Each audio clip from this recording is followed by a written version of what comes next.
So, hello everyone. Welcome to this installment of Live Wires. This evening is evening for me, morning for someone else, or afternoon, because we live in a distributed world now. It's going to be a very special Live Wire for me, and I hope for everybody else involved. What we're going to be looking at is the first look at SignalWire's new Video API, which is being released this week, and some of the parts are already released, and it's already usable. We're just sorting out some things about documentation, etc.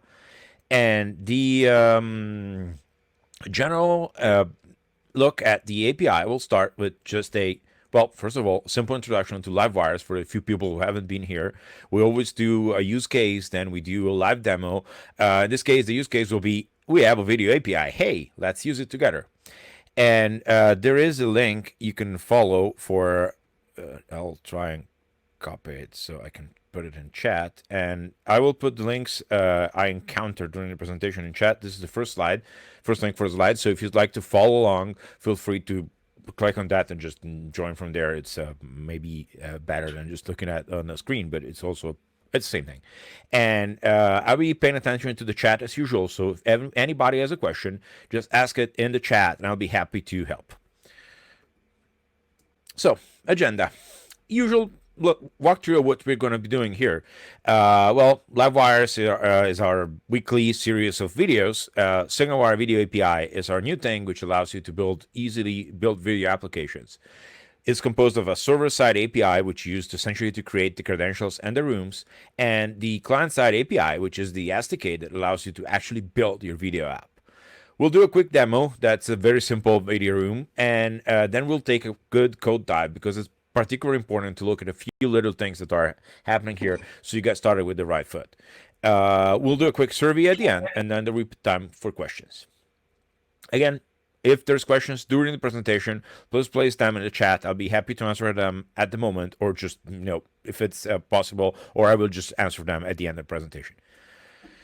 I'm Luca Pradovera. For the few people who don't know me at this point, I'm the lead technical evangelist at SignalWire. I've been here since the very early times of the company, and I joined the company originally to help build and work on the video API. So it's been a very interesting journey with many important things, but to me, the video API is like almost a child. It's something I really, really love and I like, and I think you'll be happy with it too.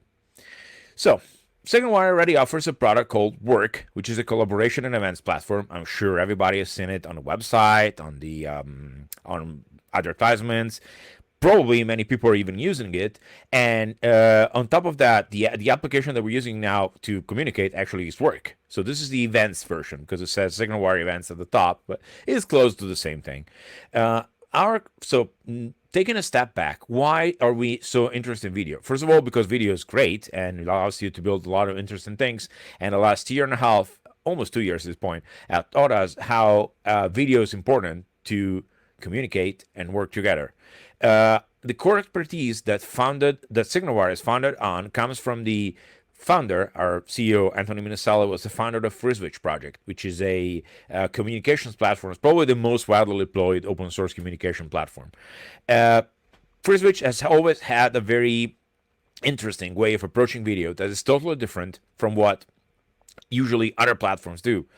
The video API wants to be the next iteration of that work. So while FreeSwitch still exists, stays as an open source project. In fact, SignalWire is sponsoring the open source project, and as such, we have a lot of new things in FreeSwitch every release.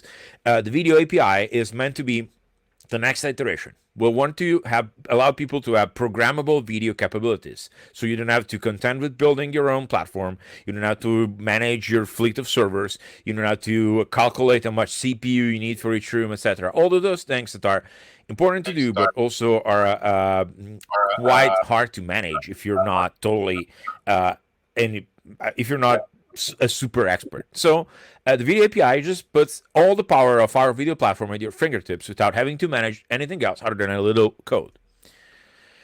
As I said, there are two components. The server API provides you management of rooms and tokens, and a client-side JavaScript API to create applications.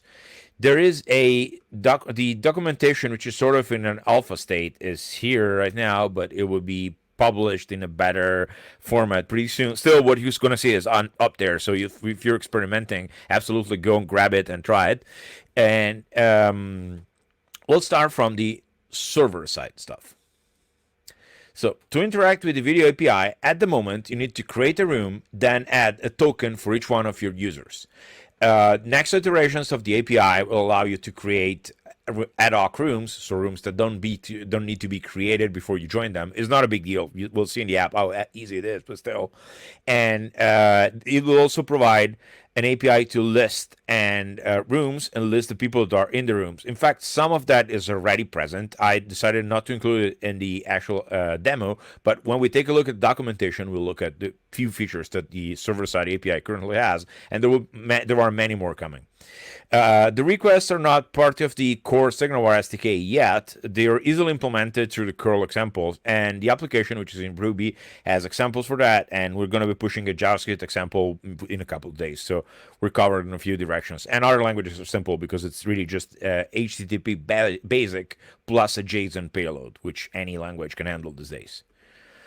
The client-side SDK provides a JavaScript SDK you can use to build your applications based on a video API. So it's currently placed in our CDN for ease of consumption, but as soon as we release the final version, it will be available via NPM and all the various channels that JavaScript developers and front-end developers in general are used to.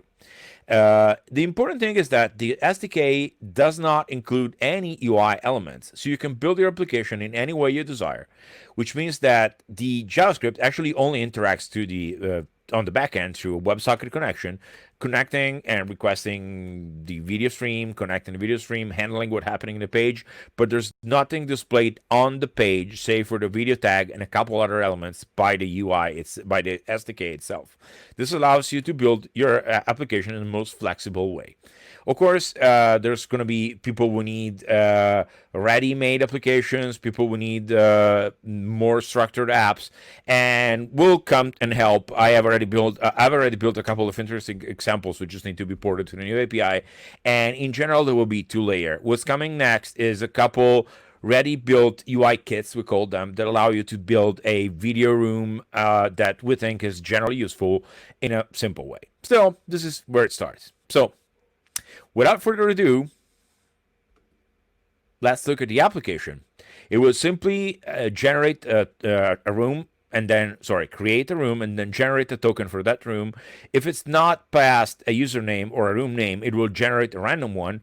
And then we just have the JavaScript SDK automatically connect and set up the call. Super simple, just a way to show you some of the things that can happen using the SDK. There's plenty more, and I'm sure there's hundreds of different uses you can already think of, or I could probably give you. Cool. Demo. This is the moment we're all been waiting for, at least I have. And let's go with the simplest version, which is just opening a tab here. I have the application already running. And there we go. Simple. It actually looks quite simple, right? So I'll I'll open a new tab and just try. I hope I don't crash my computer by opening too many WebRTC connections, but go to the same room. So you'll notice that I have a link up here. I have added a link up here. So I can do this, copy the link address. Of course, this is local, but if this were, there's instructions for running this on Roku and other so on Docker and other platforms, but mostly what I wanted to do here is paste this here and show you how easy it is to join the same room. So if you pass the same room in and you allow the connection, let me reduce the dimensions a little. There we go. Okay, so now I'm hearing myself. There's a lot of echo, so I will have to mute myself, which I can do from here. Better, no longer hearing echo. And if I want to, I can video mute myself. See, the other end doesn't see video anymore. I mean, okay, but I guess I guess you get the gist of it. There's again, there's so many things you can build just with what you're seeing on screen. It's incredible. Keep in mind, what you're seeing on screen might just be something you copy into one page of your application. Everybody that joins that page will be joining the same room. Have this as your entry for people who want to talk to your reps. Have this as an emergency meeting room that people can just pop up by clicking on a link in your CRM or your chat system. There's so many things you can do. Send out a link to this page and have your customer join you directly on your page. So many things without having to even implement anything special, which you can do using the SDK because there's so many things you can do. So of course now I'll close this so we don't accidentally kill my machine. And that was cool, huh? So that's the magic of SignalWire. We try to make simple things even simpler and complicated things super simple. Uh, so let's go. I will think that in this particular LiveWire, I wanted to do a little bit more of. So does the room support recordings? Not right now. Recordings incoming in a second wave of the implementation. But yeah, there will be recording support. Let's start from the actual Ruby app. So this is a Ruby application which has a simple web server embedded into it that just doesn't do anything else than just generate the tokens and render the page where the video is. So it's not really a super complicated app, but it's a good example to start from. So as you can see in this part, we just set up a couple utility methods, mostly used to do the requests against the JSON API according to the curl repo that we saw earlier. Then we set up a payload for requesting a room and requesting a token, sorry. And this is the interesting part. So of course we're requesting a token for a certain room for a user who has a certain username, and then we request scopes so that the user can only mute and unmute themselves. Note that these can be requested separately. So somehow you can have a user who cannot mute themselves, but can unmute themselves and whatever. So of course permissions needs to be carried out accordingly. For a very common use case is allowing everyone to unmute themselves, but but administrators can only mute others, but they cannot unmute others. So if you have someone who is in a noise environment as the room moderator, you can mute them, but it's common courtesy to not allow the moderator to unmute you, right? Because at that point, you're muted. You might be saying something or by talking to someone. So if you get unmuted by remotely and you don't know what's happening, people will be hearing what you say. And the camera is even worse. Like allowing the moderator to unmute someone else is in video is usually not the greatest thing. So you can set it up. We'll go look at the documentation shortly. And of course, first of all, you need to have created the room. So you need to create the room, give it a display name, which is so the name will be sort of an ID, while the display room is what is shown in the JSON payload that the page is getting when the call is ongoing. And you can set a number of maximum participants, and you can set it to be deleted on end. So if you set a room to be deleted on ends, all it really does is it will remove the settings such as the display name and max participants. So if you create another room, you can set it up differently. And really, that's really it. So we see what we do here. We go grab the room name from the URI. If there's no room name, we'll just create one, which is room followed by a random number from 1 to 1000. Same thing goes for the user. If we're not past the username, we'll just generate a random one, which is user and 1 to 1000. After this, we'll set this room URL, which is the URL you're seeing displayed on the page, which I just built from the request URL and the room name. And then we create the room. This is absolutely super simple, and it's almost too simple, right? So, well, if it's simple, it's because it's well built. And let's go see what the current what's in the page. So I'll check. I'll mostly take a look at the actual code for the page. What's outside of the page is literally just a few style parts, such as bootstrap, etc. So this is the core of the page. Here we include the script, which is the SignalWire alpha preview video JavaScript, which is it's in the CDN, so you can just go grab that. We always suggest people use the WebRTC adapter script. Is not mandatory, but it's something I include in many applications. It papers over some of the differences between browsers, and it makes especially the programming experience when you're dealing with things like showing devices, changing cameras, etc., a bit more pleasant because makes everybody have the same API. Because of course standards are not standards unless nobody cares about standards in reality. Everybody has their own way of doing things as usual. Super simple. What you can see here is just that we have a root element that we'll use later in the JavaScript. The rest is just, so most of the code here is actually setting up the buttons just so they look decent in Bootstrap. So most of this is actually not even part of the SDK. All the SDK needs to work technically is one root element, which is an empty div. The rest is, of course, I want buttons, I want controls, I want a lot of things. So that's why they're there, but they're not absolutely requested at all. And here we are. So we set up a couple variables to save things into. I know they're global JavaScript, blah, blah. I built a single page so people can look at it. The better JavaScript developers that are in the audience will be frowning at me, but I know those are globals. And then we set up a host. So this is something you generally don't need. It's here because we're testing against our staging environment, and it's not needed. So I will remove this later, but doesn't do anything. Just don't set it. Then we have the token. Remember the token. Token comes from the original page, from the original script. Note that we are not actually grabbing the room name. We don't care about the room name. All we care about is the token, because the token was assigned to the room. So by using only the token, the client knows where to go connect, right? Okay, then we'll set up a few JavaScript things, mostly the mute buttons, etc. And when the page is ready, we are running connect. Connect is really the function that we care about. And here we go. We create a session for the video SDK, giving it the host, which you won't need, a token, a root element, setting up audio and video.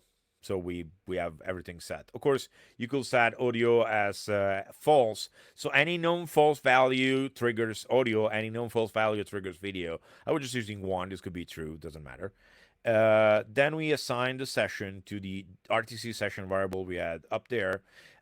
Most of this is async JavaScript. So you'll see us using the then construct for most of it. So it can be made more procedural, but it's not really too complicated. We debug the SDK room, and then all we do is just, well, we set up something so if the session gets destroyed, we hang up, and then we really just set up handlers. There's many different events that can happen during a during a video call. So we have room has been started, room has been subscribed. It means you have joined the room. The room gets updated. A room gets updated when someone joins or leaves. If a room has ended, is because someone else has ended the room through the API or through the exit on to the destroy and leave flag. So know that member joined, member updated, member left, layout change, and track. All of these are really just for now. You can take a look and see what they do. There's plenty of events going on here. We're not actually using much in this demo because we only care about the showing things. But what we do really here is we make the buttons show and hide if you're on the call. You don't really see it happen because the page is set up to connect automatically. So there's no button that says connect. Instead, we just connect through because I like doing that. It's easier. The hang up session, of course, will close the session and then remove the styling. There's not really much else you want to see here, but what I wanted to do, and that might be useful for everybody, is I want to launch a demo again, but this time I will open the Chrome console first. Okay, we'll open the console and go to the page again and see what's going on in the console. I don't know if you can actually zoom the console.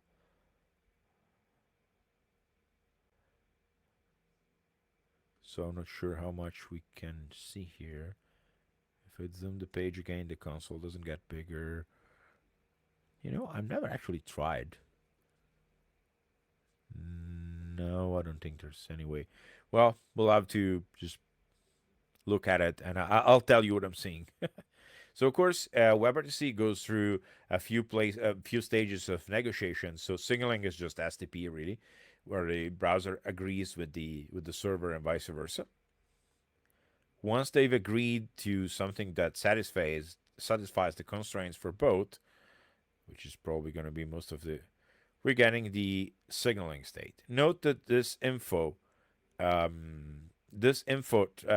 block is particularly interesting because this is actually JSON coming in with information such as what the position of the video is and the size of the current video is, etc., which is important in the sense of how to how things should be handled on the client side when you're doing things that are more complicated. Now I'll join with another user, which should be joining shortly. And there we go. Cool. So one thing you'll notice here is that I have a one of the videos is faster because one of the innovations we use, the technology we use is we use JavaScript to replace the view of your remote video, so the video that's being seen from the other side, with your local video, so it's in real time. So you don't get weird feelings by the fact that you're speaking and you're moving not at the same time as you're speaking. So pretty much, this is simple and complicated at the same time. So I'd rather not go too far into it because there's sure going to be questions, and there's also going to be a lot of different things to look at. I just wanted to take a look with you at the API documentation very, very, very briefly. So API docs. As you can see here, there's a way to create a room, but you can also list rooms, get a room, update one, which usually used for set the display name, various flags literally, and the delete room.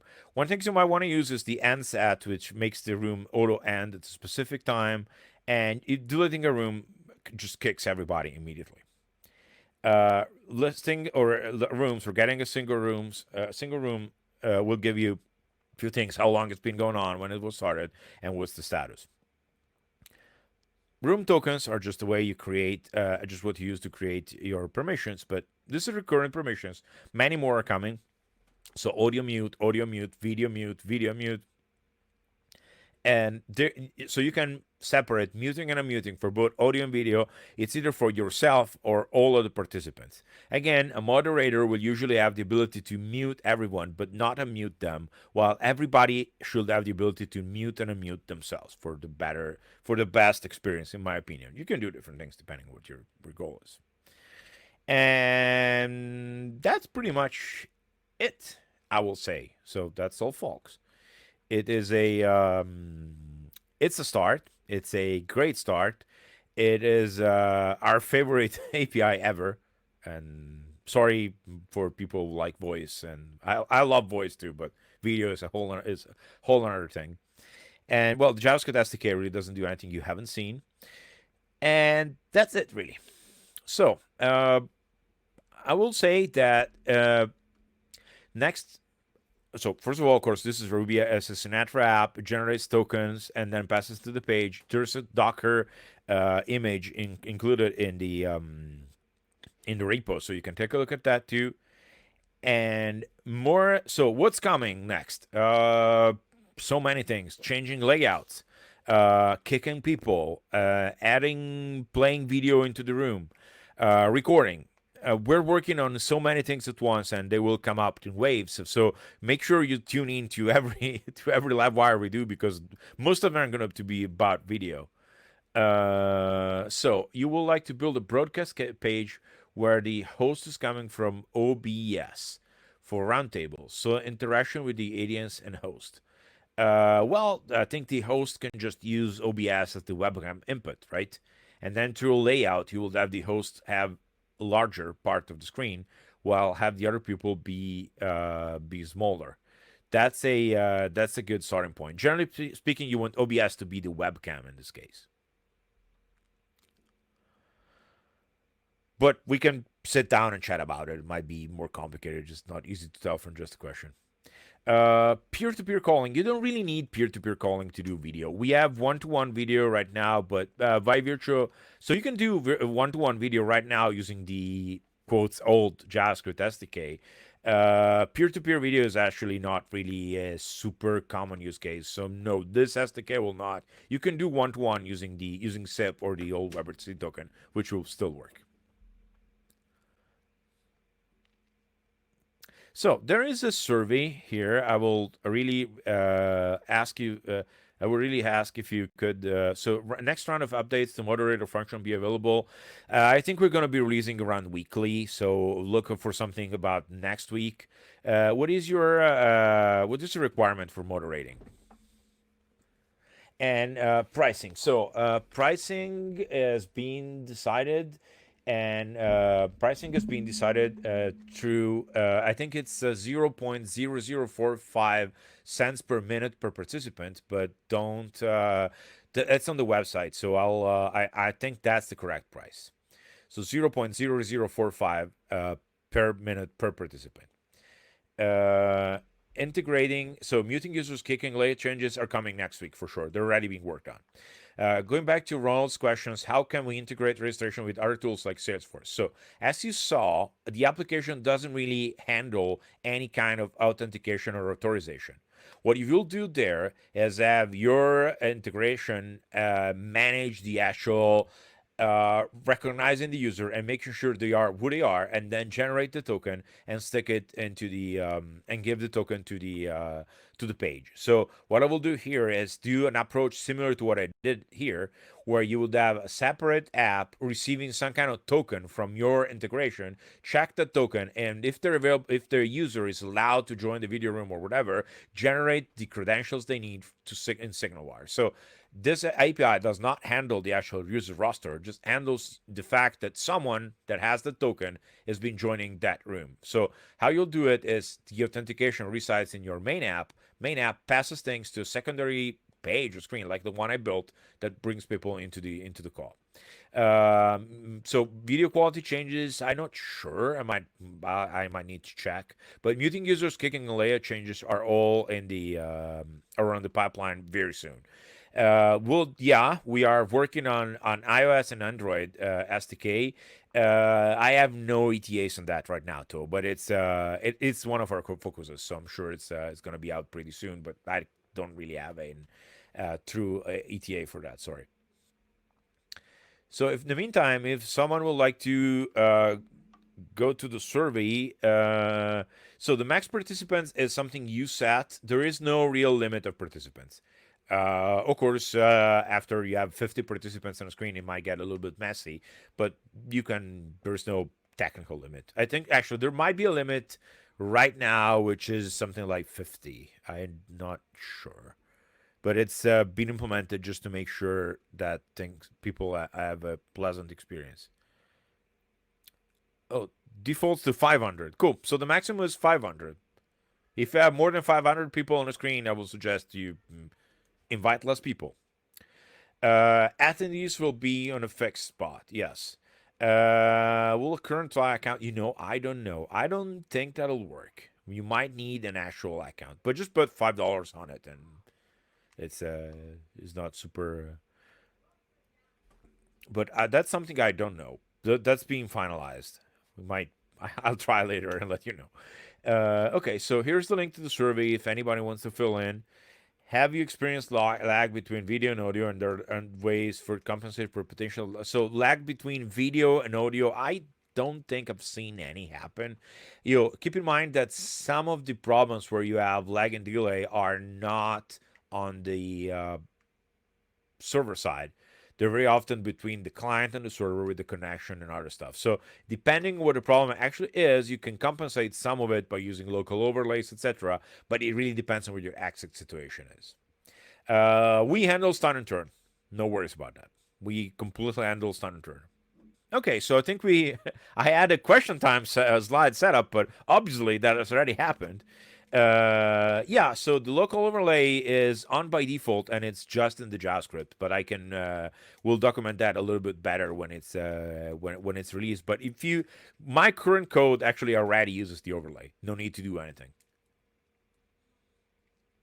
The chat via API. So the chat API is something my team, my actual team, has been working on for a while, and we'll have something really soon. No ETA quite yet, but yes, eventually. So the same chat you have there, you can already use through the SDK, but there will be a better chat solution coming soon. Right now, yeah, there is some chat API. We just need to expose it, but yes, the one you're using right now, it will be exposed in the platform.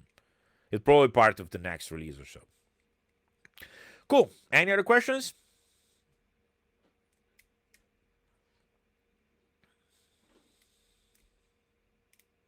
Well, sounds like I either bored you very much or you're like me and you're just too excited and can't wait to go play with it. So I'll get you a link to the code again, which is the most important part, because we're all engineers and or not engineers, but we like to play with things. I think anyone in our line of work essentially is someone who just grew up and found out they could actually be paid to do something they will do anyways. So here it is. Here's the video example. Play with it. Let me know how it goes. There's going to be plenty of other material coming out. There's so much going on that it's going to be a super interesting journey. Anything you need and anytime you need something, my email is luca@signalwire.com, which I don't think is actually under my banner anymore. So, and if you reach out to me and my team will be very happy to help you and direct you to whoever can. And well, I already know that I shouldn't go to the next slide because the date is wrong because I forgot to change it, but it doesn't matter because you people know that I'm here to help. So see you on May 12th. No, see you on May 19th, where we're going to be doing another round of video applications. This time focusing more on the aspects that are building the application around the video. So showing the buttons, having a participant roster, and all the kind of stuff that's expected in a collaboration style video app, such as work and events. And well, thank you very much for joining. It's been a pleasure. Again, this is super exciting on my end. This is the feature I've been anticipating most for a long time, and now it's here, and we're super happy to help you succeed using it. And SignalWire will be behind all your efforts with new releases, examples, and all there is to it. And I don't know how many years. We might have about 200 years of combined expertise in video. So I think we can do very well with you and for your projects. Thank you very much for joining us, and see you next week.